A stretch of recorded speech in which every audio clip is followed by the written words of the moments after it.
What's up, everybody? Trey Griggs here, Beta Consulting Group, and you are here for episode 116 of The Word on the Street, powered by Beta Consulting Group. It is Finish Strong Friday. Make sure whatever you're doing today, you're getting after it, making this weekend a lot better. And shout out to my girl, Melissa Guzman, on social, who posted a picture of her new swag, the Finish Strong Friday t-shirt from the swag store. We appreciate the support of small business. If you'd like to get your own hashtag shirt with Finish Strong Friday or Iron Minds or Be Excellent Today, make sure you visit our swag store, which you can see online at our website, betaconsultinggroup.com, or you can go directly to that at shop.betaconsultinggroup.com and see that and go ahead and get started with your journey of being a part of our community of people who are pursuing excellence every day. We'd love for you to be a part of that. Make sure you use coupon code BETA-GO, BETA-GO, to get 30% off of your entire order during our grand opening here in July. We'd love for you to be a part of our community and do that. And check out what we're doing to help companies tell their stories while you're on our website. We would appreciate that. Now, before we start the show, we got a great show today. We got an awesome special guest, and the street crew is in the house ready to go here shortly. But before we do that, we've got to give some shout outs to our sponsors who are supporting what we're doing here. First of all, love it that my friends over at Green Screens are supporting what we're doing. They are changing the game when it comes to dynamic pricing in transportation logistics. So check them out at greenscreens.ai or click on the link that Morgan's going to put into the show today so you can go directly to my landing page so they know that I sent you there. Talk to Kevin and Dawn and Meryl and all the great people over there. They're going to get you started today on a journey to change the way you're pricing your freight. And you're going to win more on the freight that you win more of. It's going to be awesome. Also, want to give a shout out to my sponsor, TAFS, and the good guys at Freight Factoring. Man, they're helping truckers, owner-operators, small fleets keep those wheels turning by giving them discounts on fuel and tires and all the things that they need to keep things running, along with capital, cash flow, all those good things to make sure it just continues to go. So we appreciate them. Make sure you check them out at TAFS.com or click on the link that Morgan puts in the show today so that you can get started immediately, and they know that I sent you to their website. So we appreciate that, and check them out. Even if you're a referral partner, you can also, as a freight broker, be a referral partner so your drivers have everything they need. I got a little lost there because I heard the crowd go. We are at the 3M Championship here in Minneapolis on the PGA Tour, watching our good friends Jaron Wolf and Chris Nagel. Shout out Chris Nagel, Wildwood, Missouri. Watch them play. Beautiful 18th hole behind me here. Great environment. I'm at the Dobell Tequila booth. Shout out to Maestro Dobell Tequila for letting me work in here. You can hear the music going on in the background. Again, it's just going to be a great day. It's an awesome Friday here at the Word on the Street. All right, let's go ahead and bring the street crew in. We got a great crew that's going to be joining us today. So very excited to bring them in. All right, so first of all, I'm going to start with our friend from Matson Logistics. The order is going to be different, by the way, because I can't see everything. We're going to bring in our good friend from Matson Logistics. Everybody give it up for Greg Roberts. Greg, what's up, brother? How you doing, man? Hey, how's it going? Good to see you, man. Good to have you back on the show. There it is. There's the music.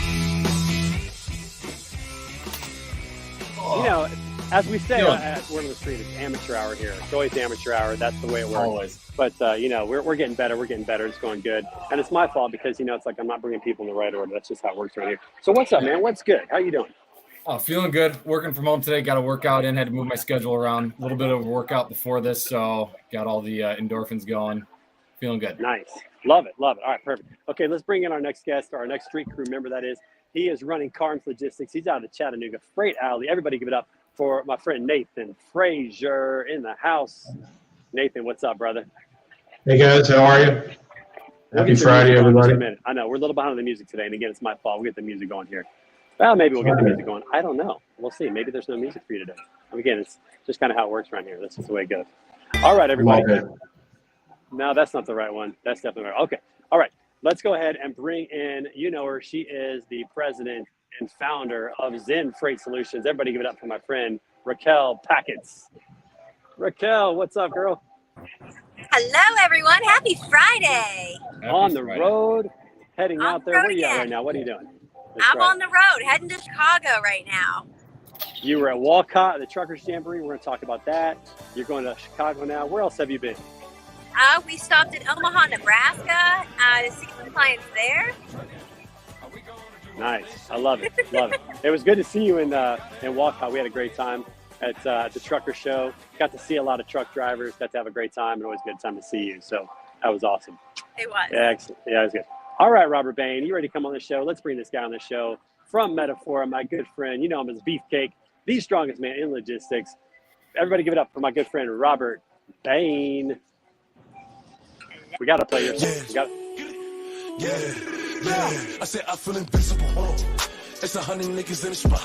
I won't keep going. It's 85 just to walk on. I don't talk to these niggas. 'Cause a lot of What's up, brother? How you doing, man? It's a good day to be me. It's a good day to be alive. It's a good day to be part of the street group, my friend. Good day to be you. Good day to be alive. I love it. All right, what else do we have in there? We got the Freight Sensei. I can't see because the sun, the glare on the phone and that. But I think we got him in the house. The Freight Sensei is with us. Everybody, give it up for our guy from Armstrong Transport up in Boise, Idaho. You know him, Scott Watanabe. For those of you that want to know what we're all about, You guys know this. this is 10% luck, 20% skill, 15% concentrated power of will, 5% What's up, brother? 50% pain, 100% 100% reason to remember the name. Was I unmuted this time? Yes. No, you're Yes. in, buddy. You got it right. Victory. No, it's amateur. How we hour doing, outside guys? Today, we're just Happy getting- Friday. Good to see you, brother. How was that? You were on a trip recently. You went down to Disneyland again. No, it was in Salt Lake. It's called Lagoon. It's Okay, amusement all right, park. very good. So Nice. Yeah, not nice. Yeah, you had a crowd. You came on last week and had the whole crowd there, man. That was incredible. I was like, look at this guy jumping on with his whole crew behind him. I love it. I absolutely love it. Now your mic's giving out a little bit. Now we can't hear you. And this is the way it works around here, guys. This is the way it goes. All right, Where's Kyle? everybody, we got to do what? Oh, it's kind of like Kyle. Oh yeah, it's the way it goes. All right. So we got a special guest today. I met this guy just about a month and a half ago. Super impressed with what he's doing. He is the host of the Heavy Duty Parts Report, coming to us out of Toronto, Canada. Everybody give it up for my good friend, Jamie Irvine. Jamie, what's up, man? How are you, man? So I will forgive you for, taking the second largest landmass in the world and shrinking it down to Toronto because they think they are the center of the universe. I'm about 3,000 miles west of that, my man. Oh, Coming my to you gosh. from outside of Edmonton, Alberta. I used to live in Vancouver, and all my friends in Vancouver right now are That's just dying a little bit Yeah. that you brought the whole country down to Toronto because they already is- think they're the center of the universe, and they're Yeah. not. Massive fail on my part. Oh my goodness, we got to start this over. Massive fail. I've never been to Edmonton. I've been to Vancouver. It's beautiful. So the people in Yeah. Vancouver watching, shout out. That's a phenomenal place. Love Vancouver. And I just wanted to say, this weekend, Robert, I'm going for a new PR on the leg press. I'm heading to 1,400 pounds this weekend. I'm going to do it. All right. I'm sorry. I got to do this, man. Don't tell me shit about your leg press till you tell me about your, Till I what? till you tell me about your squat. My squat. I broke my pelvis. My squat is horrible. I have a broken pelvis bone that's up in my abdomen. I've got a broken L4. I've had ruptures in the tendon. Jamie, listen, you're not going to no- get any no sympathy excuses. from Robert Bain. You're All getting no right, that's sympathy. right. I'm just Moderation is for cowards. he's inspiring me to push myself, and then he just goes and slams me a little bit. That's okay, no problem. Very Yeah, meet true. Robert There Bain. you go. Yeah. everybody needs Oh, some my kind of goodness. encouragement. 100%. Hey, everybody in the comments, Lionel Johnson, what's up? Good to see you. Everybody tell us where you're coming from, and if it's in Canada, tell us what city and what province. I'm not going to say state. I'm going to say province because that's correct, There you right? go. You got it. See, I redeemed myself just a little bit. All right, Jamie, real quick, tell everybody a little bit about yourself, what you do, and kind of how you got into logistics, transportation. So I was like 18, just out of school, and had no idea what I wanted to do. And the trucking industry found me. Got kind of a summer job, and ended up working at that manufacturing plant for 10 years. And that just gave me the base in the parts industry. We were remanufacturing parts. I started in the shop, worked my way up to shop foreman, operations manager. Then I got into sales. Then I sold some parts for a national distributor here in Canada. They're owned by Napa Auto Parts, called Traction Heavy Duty. Stepped away from the industry for a few years, built a contracting business from startup to M&A in 2016, and then got back into selling parts, and then thought, you know what, why don't I launch the Heavy Duty Parts Report? Because I used to love taking manufacturer reps out into the field. We'd visit fleets, we'd visit repair shops, we'd have all these awesome conversations, and I was like, there's got to be a way to capture this. And so I discovered podcasting and launched the show June 1st, 2019, and here we are 3 years later, and serving the industry and doing our thing. It's been awesome. See, you were on the forefront. See, the rest of us got started during the pandemic when we were at home and had nothing to do. We thought, let's jump into podcasting. But you were out in front of it, setting the trend just a little bit. What have been some of your favorite memories so far from podcasting? What guests have you had on? Anybody that we would know? Anybody that is like worth a shout out? Well, I think it's been great to be able to talk to, like tier one manufacturers, like executives at Meritor, Dana, Grody, Phillips, some of the people who supply the parts not only to the aftermarket but also to the tier ones and OEM trucks. And we've had over 200 interviews, so there's a lot of people. But I also really love talking to the tier two manufacturers, those independent, entrepreneurially minded people who saw opportunities to build great products and supply them to the industry and keep the trucks and trailers rolling no matter what. So it's been a wild ride. Big shout out to someone who's been on the show many times is Tyler Robertson from Diesel Laptops. Oh, I love Tyler Robertson. That guy's a visionary, and he's been a huge supporter of everything that we do. And like companies that have legacy, right? Ambac International, they've been around for 110 years. They supply products to the U.S. military. They do manufacturing. They do fuel injection for aftermarket. Very cool company. They're employee owned, and they call themselves the oldest startup in history. 110 years, but they still act like they're a startup. Very, very cool. I think every company should act like a startup. I just think it's much more exciting. Companies should definitely do that. Shout out to Lionel Johnson, coming to us from Manitoba. Says it's literally the center of North America, geographically speaking. I'm going to take your word on that, Lionel. I have no idea, but I'm going to take your word on that. It's impressive. I can confirm that. You can confirm. Very nice. Yeah. So parts is an interesting situation right now. We've got, a huge problem with parts. I don't know if anybody has been, taking the car into a dealership for service lately, whether it's, just a regular car, an RV we've had or whatever. You can't get parts. I mean, what's going on? What are you seeing from your side of it with the supply chain, and how devastating is that to what's going on?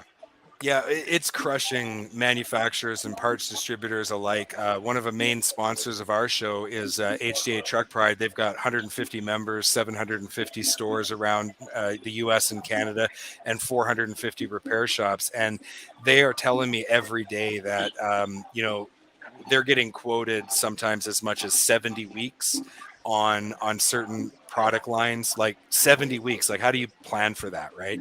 One of the big issues, I think, is that as the supply chain on the manufacturing side has caught up a little bit, the new truck production, new trailer production has just consumed all of the raw materials for parts. And so I know guys that are running older trucks. James Rogers is a fella out of Missouri, and he's got 8 trucks. He's got an old Western Star. He just about got shut down about 300 miles from his house because of just a hose, right? Had a leak in a coolant hose, and he couldn't find a replacement. Crazy situation. And it does not look like we're going to see that really alleviate until 2024. And I mean, that's like saying we don't know. Yeah, that's like saying best case scenario, best hope that we have. All right, so real quick, we got McNuts in the green room, everybody. Should we bring him on? No. All right, everybody, give it up for our good friend from 5 Tool Productions, Kyle McNutt in the house. Maybe. Oh, maybe not. We got to get him on there. Maybe not. Is this like when Greg and I do like the shirtless 80s like workout montage? we got too many things in the studio. That's part of the problem. We're going to have to kick somebody out. All right. It's an 80s. There we go. Now we'll do this. Now we get Kyle. Here we go. There's Kyle. Oh. Do we have Kyle now? Where's Kyle? Kyle, come on. We need to get Kyle in here. There's Kyle. What's up, brother? How are you? What is with the pump fake, Kyle? Where's Kyle? Bring Kyle back. I think, Ruth, you might have to step out of the production for today. We can only have 12 in there. So there's Kyle. There we go. Kyle, what's up, buddy? How are you? There he is. Am I in now? He's not in his office. We are in. Yeah. Where are you right now? We're all on the back today. We're on location. I'm pulling a little Trey Griggs. I'm on the golf course right now. As you should be. That a boy. Hey, Kyle. That a boy. Kyle, I really hope that you never have to say that phrase again. Which phrase? Am I in now? Solid. Robert, I should have known that. I was like, Raquel, I could feel your eyes rolling. That was great. And now he's gone. That's all right. Okay. All right, let's cut his music off. We don't need his music anymore. He's out of here. We'll get rid of that. All right, so you're thinking that probably not until 2024 is we're going to have a part. That's crazy to think about, how we're going to do that. Can we get the music shut off, by the way? Click it and turn it off. I don't think I can do it. Yeah, I can't. There we go. Now we got it off of there. All right. Again, like I said, it's amateur hour over here, so it's just how it works. Just how the way it goes. So Jamie, with this in mind, like what all does this impact? What does this affect? Well, I mean, it's driving the operational cost, the total cost of operation for truck operators way up, because the downtime, when you're hearing stories of people with trucks down for 6-8 weeks because of just one sensor, you can only imagine the revenue loss that has. And this has a cumulative effect. I mean, if you're an owner operator, that would sink you. And if you have a independent fleet, you're potentially losing customers over that. The trickle down effect. But there's another kind of macro effect that all this has, because we have this crazy inflation right now. And as long as supply and demand, right, as long as there's more demand than supply, we're going to continue to see inflationary pressure. That has an impact on manufacturing as well, and trucking. And it's just this cycle that goes around and around and around. And if you don't have enough trucks on the road and they're not delivering, then you're just seeing that continued growth and pressure on everyone. So it's dynamic times. And one of the things I think is so important for everyone is to dramatically expand their supplier network. Like, that needs to be an absolute top priority. I'm talking to companies and they're saying they have task forces that they're assigning people inside of their company just with the sole objective of expanding their supplier network so that they can get access to the parts they need to keep trucks and trailers rolling. Do we think this was a problem before the pandemic, that the pandemic was exposed, or is this really a byproduct of the pandemic? And I know supply chain's all connected, but how do we look at this? Was this an issue before, or was it an issue just came upon because of the pandemic? Yeah, so some friends of mine over at Werner's, they said that they were so focused on other issues that it was an issue, but like losing visibility on parts orders and things like that were low enough down on the big pile of problems that they were looking at, and then all of a sudden it just like accelerated and became something that became a primary focus. So I think that in the past we were really lucky in a lot of ways. There was a lot of supply. When I sold parts, very rarely did I have someone call me and say, I can't find this part, unless it was really, really an odd part or something for a really old piece of equipment. Whereas now, things like 3600A drums, people can't get enough of them, which is like the most common drum in the world. So it really has shifted. But I think that there was some weakness in our supply chain globally that we just didn't realize. And I think also that there was some things that manufacturers and distributors were operating in the old traditional way. And they were of the belief that what they weren't doing doesn't work. And there was a lot of things they needed to be updating in their business models. And then all of a sudden, when the pandemic hit and the full impact of that hit, now all of a sudden it's too late, right? You should have been working on this 4 or 5 years ago. And now everybody's just in a reactive kind of scramble mode. Yeah, it's absolutely wild. Follow-up question. Yeah. Hey, real quick before you do that, so Scott called out Matt Leffler and he jumped in. He's here, everybody. Give it up for the armchair attorney, our good friend. Matt. What's going on, everybody? What's up, brother? How are you, man? I'm a huge fan of Jamie Irvine. I'm happy. Matt, big fan of you, man. I know. We got to play the music a little bit in the background. We'll bring it down, we'll fade it down a little bit. Take it. Good to see you, man. How are you doing, brother? Fantastic. It's a beautiful day. I have a hard stop in a little bit, but I'm excited to be here for the time that I have. So thank you for having me. Dude, glad you jumped in. All right, Bane, what's your follow-up question? You didn't forget it, did you? So, Jamie, do you feel, you mentioned that there was probably some weakness and some instability within the supply chain before. Do you feel that what we're seeing now is just simply a byproduct of the just-in-time mentality that started in the manufacturing sector for the OEMs and then trickled down into their supply network, which then trickled out into a significant number of other supply chains? And now that we've gotten away from that just-in-time because of the delays that happened in China in 2020 and 2021, is this the byproduct of that, or is this another? Is there something else besides that? Yeah, I mean, I think that the way that we approach things for the last 20 years just continuously opened us up to more and more of a threat. And I don't think it was a matter of if this was going to happen. It was just when and what was the trigger going to be. But I also think that the United States kind of backing away from the stance that they took at the end of the Second World War with the, I think it was called the Bretton Woods Pact, but the idea that they were going to basically protect trade around the world and that was going to be good for everybody. You know, you can see the U.S. pulling away from that strategy over the last few years. And because of that, I don't think manufacturers and people who were bringing products from overseas reacted to it quickly enough. You're going to hear a lot more about nearshoring and manufacturing locally and things like that. I mean, we're already hearing it, but it's too late. Like, we needed to be investing in those manufacturing facilities and the raw material, you know, from North American sources. We needed to be investing in that 3, 4, 5 years ago in order to be ready for something like this. So could we fix this problem and insulate ourselves in the future? We could. And if you look at historically, you know, before World War I, the US really didn't give a crap about anything else going on around the world. They were very self-contained and they just took care of themselves, right? And they had all these raw materials, they had all of this wealth and everything. And over time, I think as we became this globalized community, it just opened up those threats. And so now we have to come up with ways of mitigating for those threats. And unfortunately, it looks a lot like we're going to have to be, you know, more self-reliant here in North America. The good thing is, here in North America, we have access to everything we need to do so. I feel really bad for is for people who live in Europe and Asia, because I think as the next 10, 20 years, it's going to get really bad over there for people. And it's a tragedy, because it shouldn't have happened. It doesn't need to happen, but it's going to happen. I think to build up Jamie's point here is that everything we have in American manufacturing for heavy duty, our manufacturers are assemblers of other people's things. The constant pressure to have assets at a lower cost means you're sourcing globally.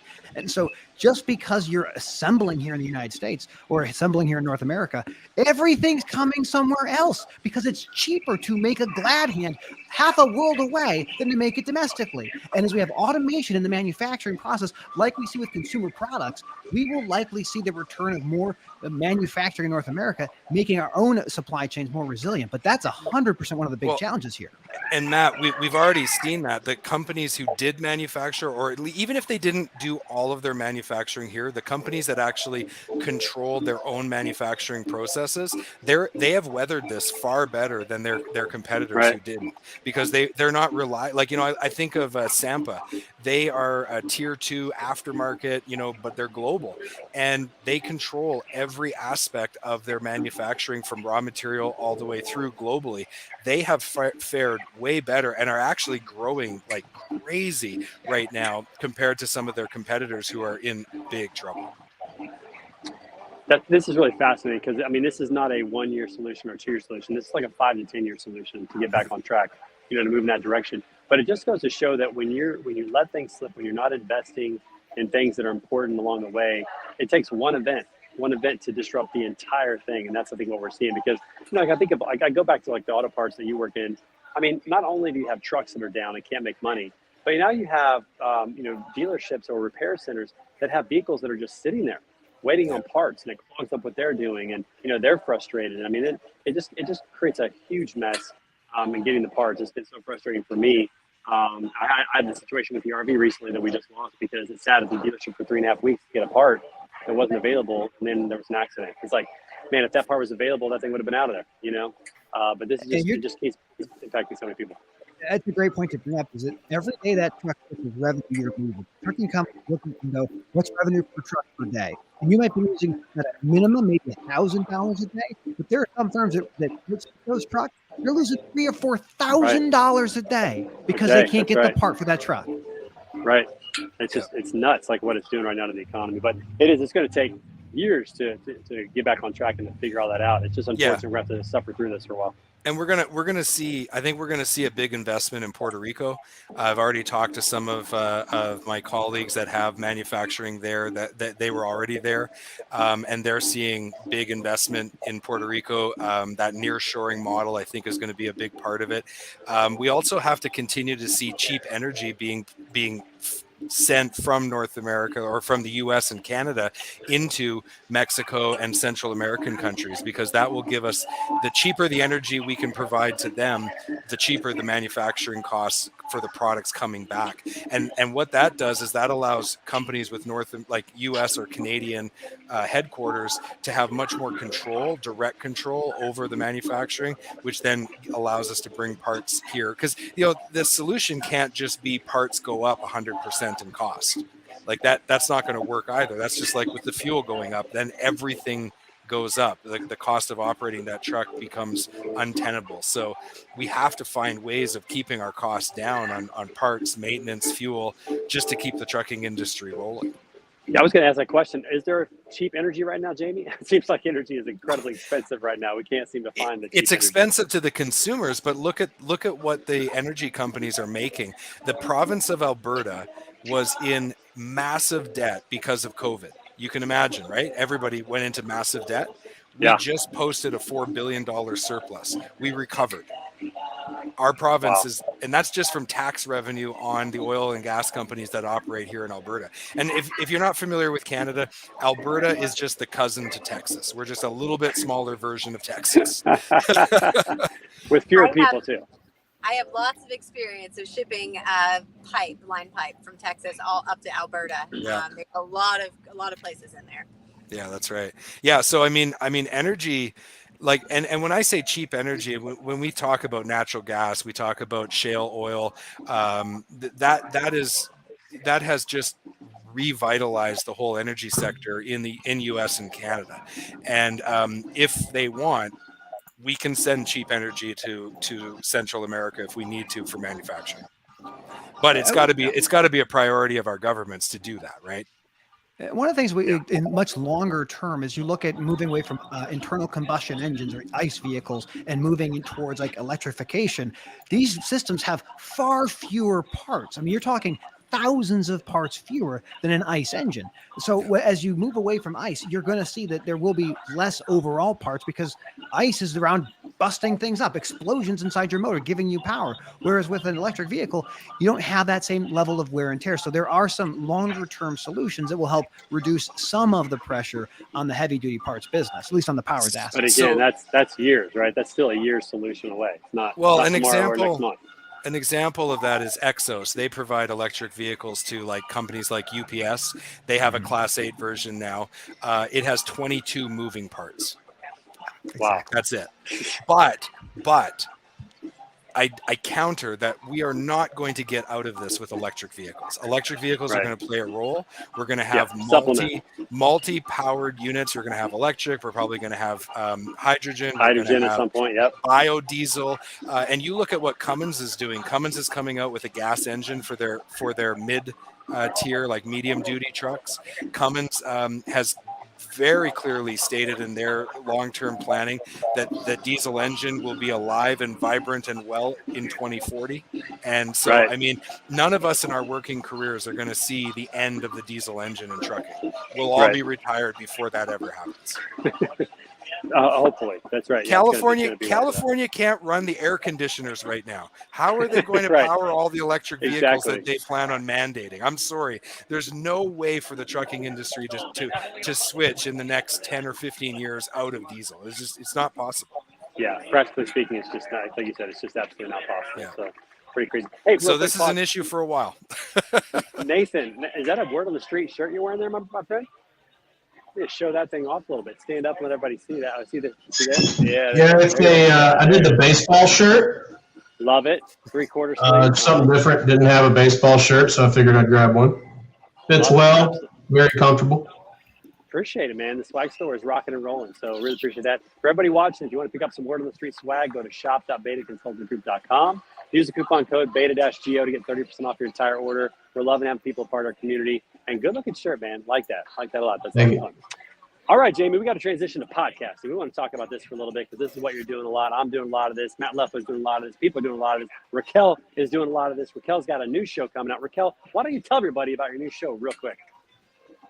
Hi, sure. So we just started a podcast called Truckers Talk Live, and we're going around and interviewing truck drivers. We want to hear their stories.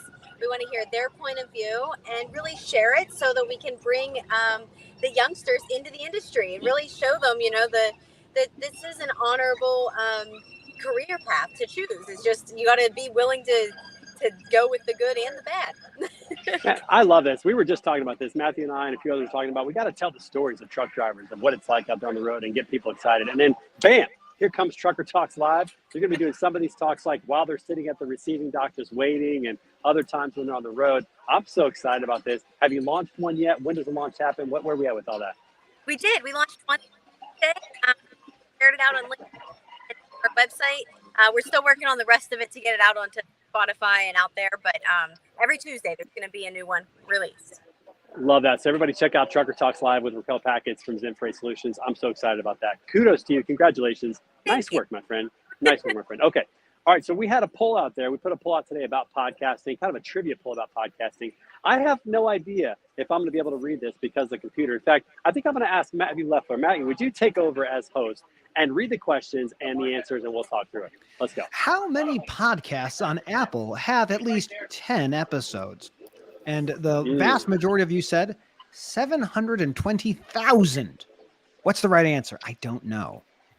Yeah, that's a good question. The right answer is actually 720,000. That is correct. Go. So well done. I think people are Googling these. I think they're cheating. But you know what? It's okay. Sorry. Use the tools at your disposal. That's important. Exactly. Now think about this. 720,000 sounds like a lot, but it's actually just a small percentage of all the podcasts that go out there. A lot of them don't reach 10 episodes. So Raquel, you get to 10 episodes, your money. You're good.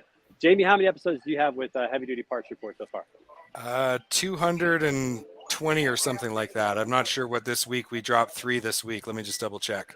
Blasting that number out of the roof, which is awesome. Yeah. So a lot of podcasts don't actually make it to 10. We just made 100 on Wednesday with Standing Out. Very exciting. Great show with Charlie Safra hosting that. That was a lot of fun.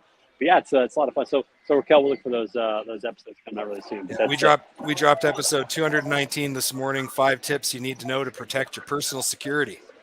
Nice. Very good. And everybody, if you're not following the Heavy Duty Parts Report, make sure you go and do that right now. Okay. Just to build off of that, to follow, go ahead. Before that. So heavy-duty truck parts between class 6, 7, 8, and trailers is likely around anywhere between $30 and $40 billion annually. This is a massive part of the supply chain. 10% of your revenue as a trucking company goes to repair and maintenance. And so understanding what your customers go through, what your shippers or your suppliers go through is critical. And Jamie's one of the very few voices that's out there right now talking about what it means to be in heavy-duty parts from the shop side, from the manufacturing side, distribution side. There's tons of value in what he produces every week. So I'm a huge fan of Jamie. And think about that, Matthew. Like, gosh, if parts are going up, 10% is now probably 12%, may become more because the cost, that operating ratio just keeps coming down and down. So it's crazy. All right. Question 2, Matthew. Why don't you read that off for us? What is the average length of a podcast? The majority here said 34 minutes. What is the answer? The correct answer, I believe, now I'm having this from memory here, everybody. So if I get this wrong, just correct me. It's how it goes. But the correct answer, I believe, is 19 minutes. 19 minutes is the average length of a podcast. Yeah, I think a lot of people want their podcast to kind of be the average commute, at least before the pandemic. That was kind of the goal. So I think that's why that number is where people are at. Yeah, and it's hard also to carry something for more than 30 minutes. Like, you have to have a pretty good conversation, a really good guest to carry a conversation much longer than that. So that sounds all right. Okay, question 3, Matthew, when it comes up. Who was the first president to be a guest on a podcast? I like this question, and I do know the answer. What did everybody say? The majority says Barack Obama, but I'm going to have to think. You would think so. You'd think. But that's not correct. It seems like a very Clinton thing to do. You would think that as well. I think you guys will be I surprised think to know that it's George W. Bush. Yeah, George W. Bush started putting his weekly radio address on podcasts. He's the first president to do that, which makes sense because podcasting wasn't really a thing back when Clinton was in office. but he might have done it, later in life. But actually, that's how it started. Was the weekly presidential address, which is typically on the radio, moved to podcasting, and George W. Bush was the first one. So kudos to W for being first on that. Yeah. But I would have thought Barack Obama had I not looked it up. That's true. Okay. Question 4, Matthew, give me the honor. Who is the highest paid podcaster? And Joe Rogan has been the overwhelming selection of the group. I'd probably have to agree with that. So all of those people right there that are listed are in the top 10 or 15. They're all in the top. All right. And some people might recognize Dave Ramsey, Financial Peace University, and some others on there. But the correct answer, Matthew, you are correct. It is Joe Rogan. Reportedly got a $200 million deal with Spotify to podcast. And I don't even know if that counts any of the products that he pushes as well. It's probably products that he pushes, he gets that as well. It's amazing how much money you can make if you make it big in podcasting. Jamie, where are you on that list? Did you make that list? I did not make the list. I'm number 11. I didn't break top 10 this year, so we'll have to see how we go. Next year. Maybe next year. Yeah. That's hey, right. listen, podcasting has transformed my life and my career. I am definitely not in those ranges, but I have transformed the life my family gets to live because of my podcast. So I am going to be eternally grateful to this media and this platform that has really just changed the trajectory of what we're doing. So it's well worth it if you have a good strategy, you stick to it, and you keep going. And if you're passionate about it, that's right. You can't quit. You got to keep passionate about it. But the truth is, you'll never know if you don't start. If you have this idea, if you're thinking about a podcast, you just won't know until you start. Again, Raquel's so proud of you, my friend, for starting your podcast. Raquel's going to do big things, everybody. I'm just telling you, she's already doing big things. She's going to do even bigger things. And podcasting may just be one of those big things, which is awesome. The best. Thank you so much. Whatever. Love. I get so much love. Nothing but love here in the street crew. That's right. Okay. Question 4 or 5. I'm not even sure we're on now. We're on 5. Okay, how much does it cost on average to start a podcast? Everyone here says number 8, $200. There's a few others, but 200 being the lowest amount. I agree with that. The average. That is the average. That's correct. Because you get a microphone for $60, $70, maybe a light for 25 or 30, maybe a podcasting service, a SaaS service. And you're good. You're golden. You're ready to go. So it doesn't cost that much to get started. You could even do it on your phone if you wanted to. You could literally record on your phone. If you're just doing an audio, you can do a voice memo or recording, and you can literally get started for as low as probably $12 a month for a Buzzsprout subscription or things like that. So if you're thinking about podcasting, if you have an idea, get started, even if it's not good the first couple times. I mean, if you go back to Chris Jolly's first episode in which I was the guest, it was probably terrible. I don't know. I mean, he picked a terrible guest to start off with, first of all. But it could have been terrible. But now he's improved, And one day we'll improve here at Word on the Street as well. We'll get rid of amateur hours. We'll improve as well. But you just got to get started. I'm so big on that right now. That if you have a vision or a dream, just get started. Jamie, what was it like for you getting started? Yeah, I mean, I did a whole other show called Build a Better Business. I did 150 episodes. Ooh. I did it for 2 years. I figure I spent 600 hours editing it. I had the cheapest equipment I could afford, and I learned a lot. And when I got to a point where I realized it wasn't working, it was too broad, it wasn't specific enough, I learned a lot. And then I pivoted into the Heavy Duty Parts Report, and I was able to hit the ground running. Episode 219 this morning dropped. So yeah, it's a definite crawl, walk, run approach. You can always upgrade your equipment. Just start. Nobody was listening back then anyway, and now if they want to go back and listen, they can. And it's kind of funny, right? So, well, it's fair to a couple things. First of all, it's fair to say that we wouldn't have the Heavy Duty Parts Report if we didn't have Building a Better Business podcast, right? That's the evolution of it. So you had to start there. But when you say no one's listening, that's so true, right? When you first started, it reminds me of Major League when Bob Uecker, he's the announcer, and he says something. He's like, "You can't say it on the air," and he's like, "Don't worry, nobody's listening." I mean, that's the beauty of starting a podcast, is that you really don't have a lot of pressure at the beginning to knock it out of the park. You can just do silly stuff, figure out what works, And you shouldn't underestimate how people enjoy watching you grow and progress. Like, I have listeners who were back at the beginning, and they'll come up to me at trade shows, and these are sometimes like CEOs of companies or heads of associations, and they'll be like, "I've been rooting for you since episode 10. Keep going, man."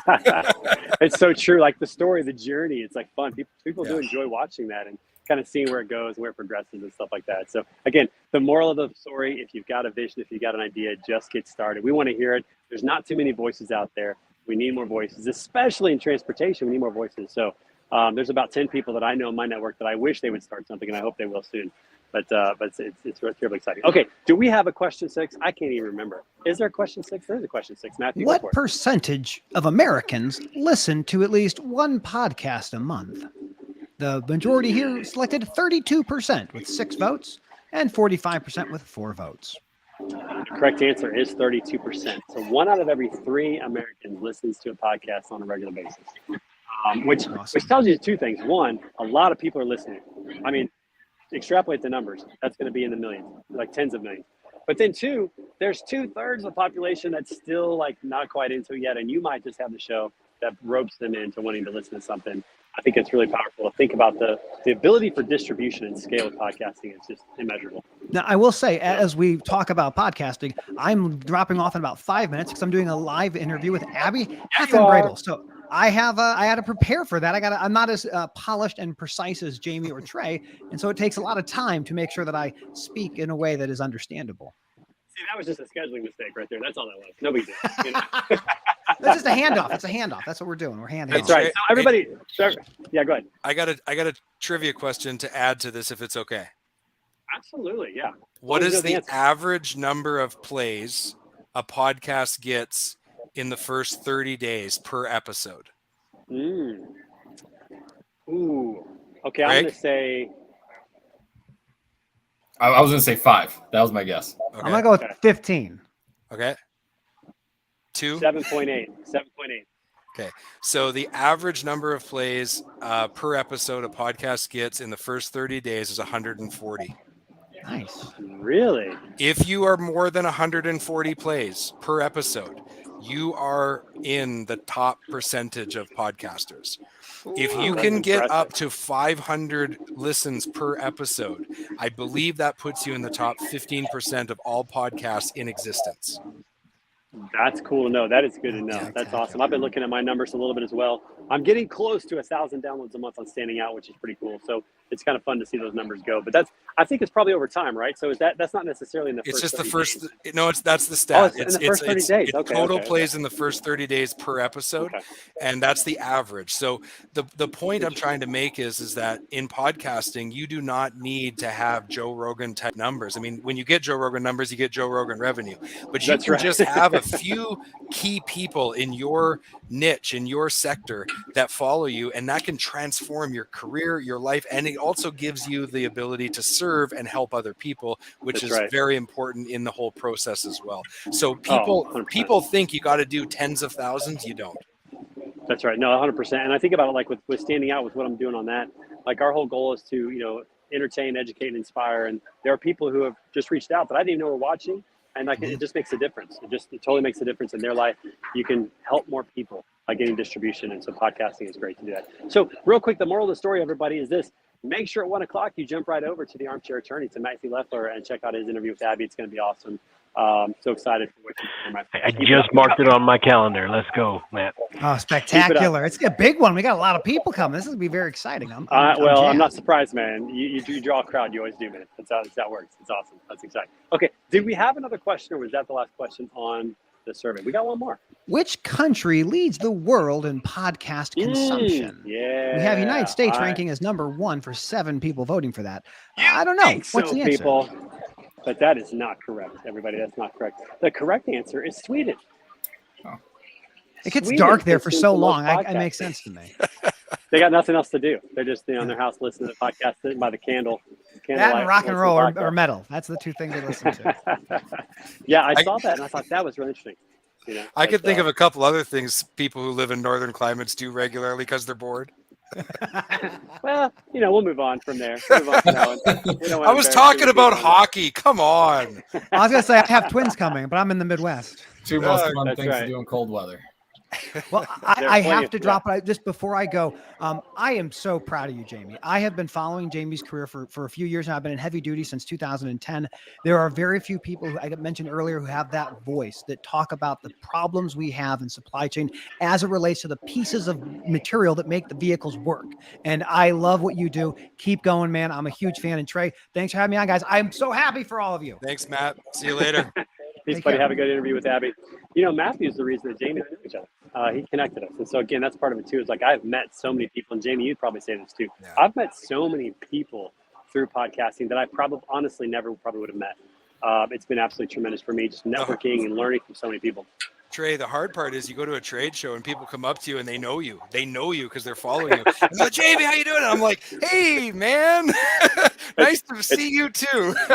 It's a little awkward at first, but at the same time, it lets you know that it's working, like you're actually making an impact. And so I always look forward to that. I enjoy that, but at the same time, it's kind of weird, you know. And here's what I've learned, Jamie. I don't know what tricks you have, but I've learned just to say, hey, thank you so much. What's your name? And just get it out there that I don't know who they are, because it definitely helps out. The cool thing for me is how this has enabled me to build rapport with people I've never met before. I mean, I've had people when I finally do meet them in person, we're giving each other hugs because we're friends. Yeah. We've gotten to know each other. We just haven't had the chance because of COVID or whatever to actually be in person. And then you finally do meet them in person, and it's the first time ever seeing them. And it's like, you're there, you're embracing, and then you can really accelerate the relationship beyond there. I think that's the way it's been for everybody on the street crew. And in fact, I still haven't had a chance to give Scott a hug in person, but one day we're going to make it happen, my friend. It's definitely going to happen. But, I can only imagine that day, like Robert and I clash and there's some kind of a big explosion or just big old manly man hugs. There should be a chest bump, fun. but I'm pretty sure I'm going to lose sure. on that. You know, I'm going to lose on those, but we should maybe do a chest bump or something like that. But no, I think you're right. I mean, the relationships are actually genuine. Matthew Left and I never met him in person, but that guy's like a brother. I mean, you know, when he has a problem or I have a problem, we call each other. Like, I mean, it's a really great relationship, and podcasting has been the reason that all got started. So it's really powerful for your network and what you can do, the people you can meet, the impact you can have, the influence you can have, and the influence you can receive as well of like-minded people that are out there. You just don't know it. You just don't know they're there. So, all right. Well, that's it for that poll. I think that was the last one. But Sweden, kudos to you for listening to the most podcast out there. Anybody watching from Sweden, put yourself in the comments for sure. All right, Jamie, here's how we end the show every week. It's kind of interesting, kind of unique. I don't know. It's kind of silly. We have a segment that we call This Week in Pictures. Some people send their own pictures. I put my own personal ones on there. We talk about some of these things that go on. So we're going to go ahead and put this up. We're going to talk through it. Go through and talk about what's happened so far this past week in pictures. It's much more that happened. I missed a bunch of stuff, but this is interesting. I was actually in a store, or where was I? I was in a store the other day, and I saw a $2 bill. When was the last time you guys saw a $2 bill? It's been a while. I carry two in my wallet. Shut up. My mother works at a bank and she gives $2 bills to every one of her grandkids on every one of their birthdays. So I probably have about 10 in my house right now. You know, I read a story recently of a guy who he had a bunch of $2 bills and he went to spend them, and there were some like Gen Zers or whatever the new generation is right now. I don't even know what it is, but below millennials. The new generation was at the register and saw it, and they called the cops because they thought it was all counterfeit because he had like 10 of them or 11 of them. And so he's trying to pay like, $20 with $2 bills. And they're like, these aren't real. Those kids have never even seen them. I'm like, oh man, that's crazy. I think $2 bills went out of distribution like around maybe 1980 or something. I don't know, but haven't seen one in a long time. So I saw one this week. That's literally the picture that I took. I had to take a picture of it. So pretty crazy. Some other people have $5 bills. Okay, cool. All right. Next slide. So also this past week, we can get to the next slide here real quick. I had the chance to go to the Walcott Truckers Jamboree, and right in the middle there is me with my good friends, John and Raquel Packets of Send Freight Solutions. But that was a great time. Raquel, are you still on here? Because I can't see. I don't know if she's still on here or not. All right, but anyway, we had a great time. There you are. There you are. No, great. We had a great. It was. We had an awesome time. We sat by a campfire, had pizza together, all of us. It was fun. And those trucks on the right are like two of my favorite trucks. And one of them, you can see they got the Walcott Truckers Jamboree or the Iowa 80 up on the water pole over there. But some really cool trucks. There was the breast cancer awareness truck that our friend Ava drives. You got some interviews with some of them, didn't you? I think she did. I'm pretty sure she did. All right. Next slide. Send your email. Next slide, everybody. All right, and this one here, okay, cool. I got to go down to Springfield this past week. Got to see my good friend Greg Grimes. He was an OG on the street crew. He was a part of the crew back when it first started, but now he's running a company. He doesn't have time for us anymore. And I met some of the people over at Logix, and I love the shirt that she's wearing here. She's got the women in logistics shirts. That's a handmade shirt that they made to promote women in logistics, which is awesome. And I had a chance to talk about that a lot this week on with my guests on Standing Out with Liz Wayne on Tuesday and others like that. So that was a pretty cool trip. All right, next slide. Roll it. What's next? Okay, this one here. All right, everybody.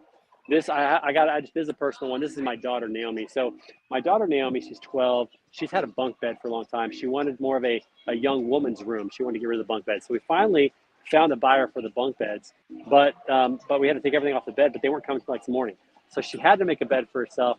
This is what she did, and it just reminded me of when she was a kid. I got to tell you, folks, our kids grow up way too fast. I took this picture just because I just wanted to hold on to that memory. She was on the little cushion there for a chair in the corner, made herself a little bed, sleep on the floor, and I don't know. I had to show you guys. It was just something, but our kids grow up way too fast, y'all. Spend time with your kids this weekend, everybody. That's all I'm going to say to that. All right, next slide. What do we got next? I don't know what's next. Okay, cool. That's up here in Minneapolis. So I got to be with Meshach, our good friend who's on the show often, Meshach Weber in the upper left-hand corner. Got to see my friend Eric Kruger of Navix doing some cool stuff. Check him out at navix.com, I believe, or .io, I'm not sure. And I got to meet my good friend in person, Zach Schwartzendruber. Sorry, I guess I get that wrong. He's with Benefits for Trucking, everybody, so check that out as well. So it's been fun to see people up here in Minneapolis this week. Next slide. What's next? I think we got some news stories coming up here. Oh, no. Check this out. So this is here at the tournament. That's behind the fence over on hole number 2, right here at TPC Twin Cities.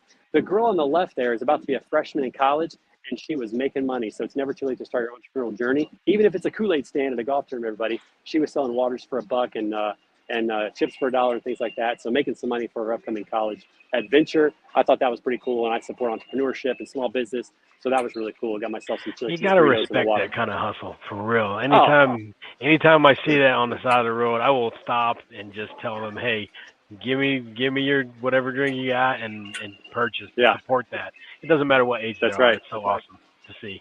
That's right. And how many 18-year-olds would do that? Like that, that's pretty cool. I thought that was pretty awesome. Nowadays, none. Yeah, exactly. So I thought that was pretty cool. Okay, next And the slide. ones who do are going to light it up. That's right. Oh, we got swag. Let's just move on. We got some new hashtag shirts. Nobody wants to see that. We got some new hats coming in too. Okay. All right, everybody, check this out. So Samantha Jones put this on there. If you're not following Samantha Jones, please do. She's going to be a guest on Iron Minds on Monday morning. So Scott, she's going to be on with Hayden on Monday morning while I fly to Phoenix. But she put this on there. More COVID stuff out of China, more disruptions. It just seems like we can't get out of this endless cycle. I wonder how this is going to impact things. Or is this going to give the ports even more time to figure stuff out? I don't know.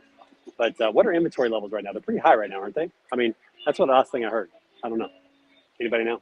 I don't know. All right. Okay. Moving on. Next one. We're almost done here, everybody. Next one here. This small city in, I can't remember exactly where it was. You can read at the bottom. They went away from public transportation and now they're doing like vans to do more personalized transportation, but it's still public transportation. So they got an app. It's just like Uber, and you schedule a ride to go where you need to go. And that way people who can't walk to the bus stop or have trouble with that can actually get around, and it's just more convenient. So cities, taking a page out of Uber and doing that. I thought that was pretty cool. Anybody else see anything like that? That is pretty cool. It is. I think it's going to pick up here soon, especially in the smaller outskirts of the city, those suburbs. That's a genius idea. How long until none of us own a car anymore? How long? I don't know. Anytime you can customize your service, though, right, to people's needs, it's going to be successful. Yeah, absolutely. Okay, last thing. I think this is our last slide here, and then we're going to call it a day. This was, the Marines are set to have their first Black 4-star general in their 238-year history, which part of me goes, really? Like, that's a long time. Like, seriously? But at the same time, kudos. It's really exciting to see diversity continue to grow in our great country, to see this type of thing happen. So kudos to him on achieving that award. That's really cool. I wanted to end on some positive news because, Scott, as you know, it's always like negative Nancy around here. You guys complain. So we had to put some positive news out there. So then we're going to end on that one. I don't. Well, to add to this, Trey, to add to that, a 4-star general, it's not an award. That's a position. So that's rare to get to, anyways. And to be the first African American to get that's a high level achievement for him. So, and I was just going to say about that, like the diversity is amazing, and at the same time, that individual has put in the work. They've got the competency. They've paid the price. They've put the effort in, and that's a real example to anybody else who says, hey, I look like that person, I can do it too. And so that is like, so congratulations. Powerful. Yeah, very man. I was talking to I had 4 women on the Standing Out podcast this week, only one guy, Randy Fox, but four women. Liz Wayne was on there, Charlie Stafford, of course, Nadine Nocerotai. And one theme that we talked about on several of those episodes is the power of seeing somebody like you doing something you want to do, to be able to have a vision for that. You think about like Kobe Bryant, he talked about that. He wanted to be Michael Jordan. He saw that and wanted to be that. It's just so powerful to have that. So kudos to the Trailblazers out there. That's really exciting. Awesome news and really cool to end on. So Jamie, thanks for being on the show, man. I hope you've enjoyed it. I hope you had a good time. Thanks for having me. I appreciate it. Yeah, and everybody, make sure you follow Jamie on LinkedIn. Also follow his podcast, The Heavy Duty Parts Report, as well. And you can catch him. He probably has a website as well, but check him out on LinkedIn and connect with him. And make sure you come back next week. We're going to have Andy Tooley of Sethmar Transportation out of Kansas City, my good friend. He's going to be on the show next week. We're going to talk freight brokerage a little bit, so it's going to be a blast. And again, have a great weekend, everybody. Finish strong Friday. Thanks, everyone. After today. We'll see you guys on the next show. Take care, everybody. Peace. Got to go play some golf.